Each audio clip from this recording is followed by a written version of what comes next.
হলে ভিক্ষা দিয়ে যাও।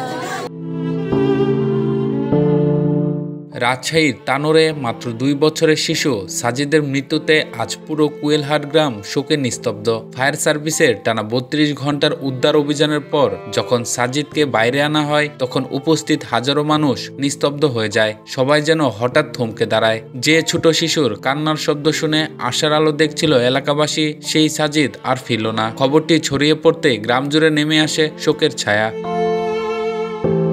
সাজিদের মা বারবার মাটিতে লুটিয়ে পড়ছেন, ছেলের নাম ধরে পাগলের মতো ডাকছেন, সাজিদ আমার বাবা, একবার চোখটা খোল। পরিবারের সবাই তাকে ধরে রাখলেও তিনি বারবার অজ্ঞান হয়ে যাচ্ছেন।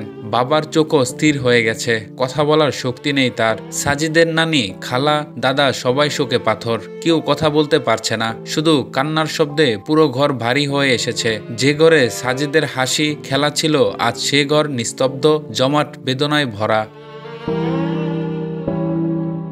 শুধু পরিবার নয়, পুরো গ্রামই আজ আঁধারে ঢেকে গেছে। এলাকাবাসী কেউই বিশ্বাস করতে পারছে না যে শিশুর আওয়াজ পাইপের ভেতর থেকে পাওয়া যাচ্ছিল সে আর বেঁচে নেই। গ্রামের বয়স্ক মানুষ থেকে তরুণ সবাই শোকে স্তব্ধ।